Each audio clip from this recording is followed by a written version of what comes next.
Alright guys, so we're looking at Lonely as the Night by Billy Squier, and in the first video that I shot on this, I went over that first section, the intro riff, in a lot of detail, even told you every fret that I was playing, so I really covered that pretty well on that. So look at that video for the first part of the song, along with your tab sheets you have in front of you, and I think that you'll be able to cover that pretty well. So we're going to start this with the verse, and the verse is going to be an E and a D chord, and I'm going to play it for you, and then I'll show you exactly how to play it.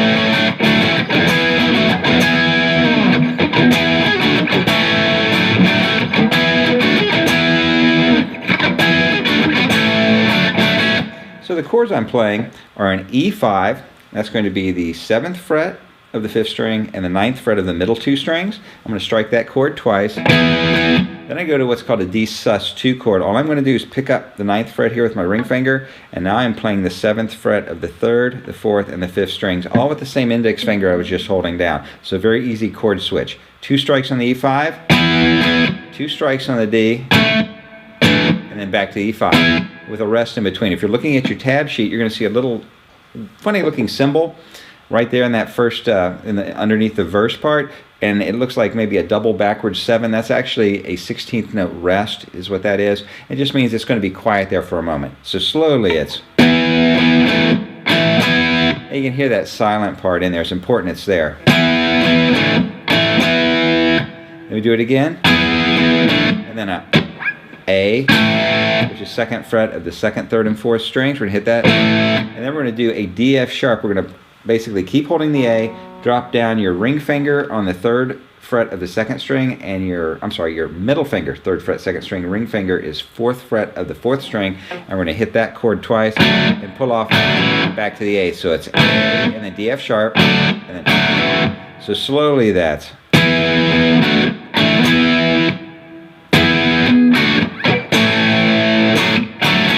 We're just going to play that exact thing 4 times. Make sure you stop the video here, slow down the speed a bit, and set your loop on just this section. Again, I'll play it.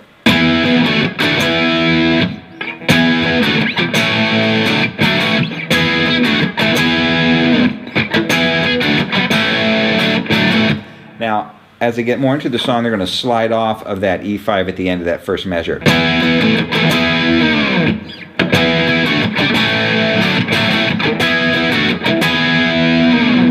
It just kind of drags it off towards the headstock, and it just sounds cool, kind of, you know, make it groove a little bit more. So that's the verse section of the song. Again, very easy to play.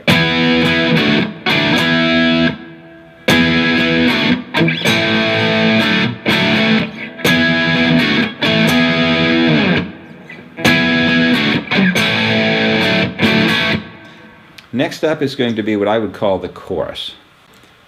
Alright, so I'm going to play this next part for you, and then I'll show you how to play it. It goes like this.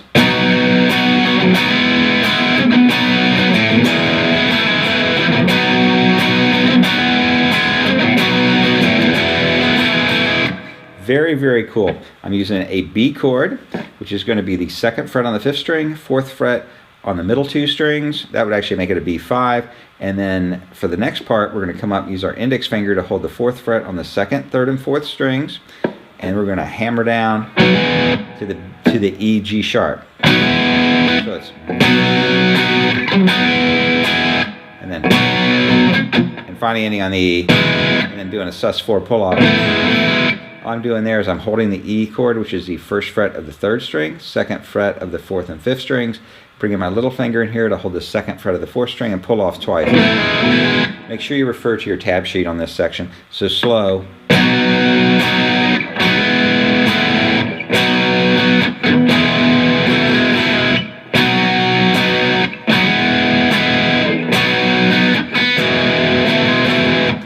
Other thing that might be in there that a lot of people get hung up on this are the X's. The X's that you're going to find on measure, let's see here, it'll be 13, 14, 16, is just going to be, and all that is, I'm touching the strings, and I just hit the strings with the pick, and it gives you a percussive sound. It happens between the B and the E, so it'd be. Not a big deal, but a lot of people get hung up on X's. What is an X? All an X is a percussive sound. Left hand touches the strings, doesn't push them down. Right hand hits the strings just like you're playing notes. and you hit the strings that the X's are on. So it'll be.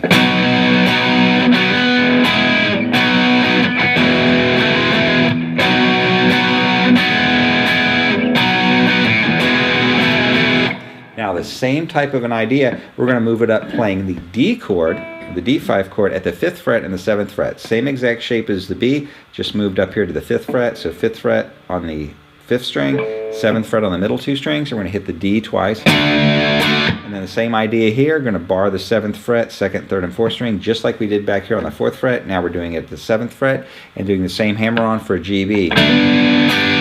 So that first part is. Then we drop down here to a D5, open, 4th string, 2nd fret of the 3rd string, 3rd fret of the 2nd string, and we're going to hit that twice, and then 2 of the X's again, then an open G5 chord, which will be 3rd fret of the 1st and 6th strings, muting out the 5th string, and we're just going to hit that chord, and then we'll do our pull-offs, which would be kind of a C shape here, actually, on the 1st fret of the 2nd string, 2nd fret of the 4th string, and gives us a nice pull-off there.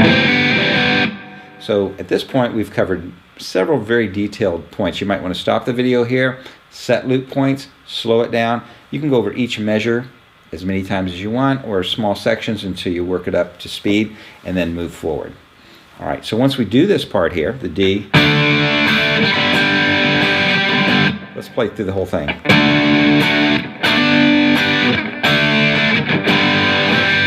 Back to D, this time low.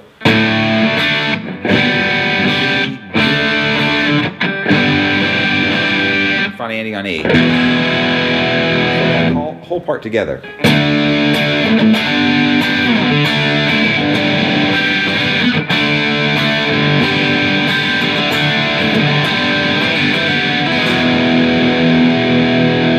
And then back to the.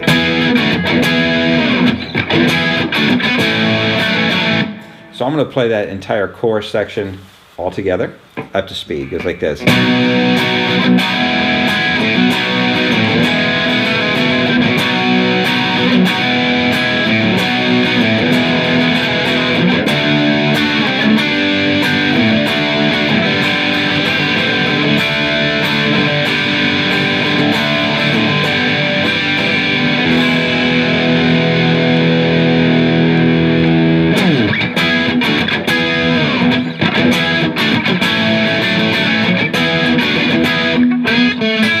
There's a riff there. It happens later in the song, but I wanted to cover it here. We're going to just do a percussive X's twice, and then we're going to be playing the 9th fret, sliding it up on the 2nd and 4th strings, and then we're going to bring them down to the 7s, same 2 strings, and then the 5, 6. Now the way I do that is I'm going to strum across the 2nd, 3rd, and 4th string, but I'm muting out your 3rd string. I'm doing that by having whatever finger's holding the 4th string, muting it out. So you don't really want to get hung up on it, but it's a really cool little riff. It's right at the very end of your tab sheet.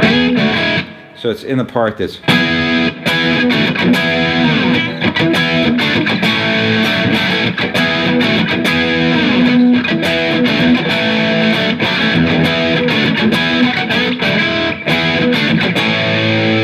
just thought it was a cool little add-on, little fill riff there.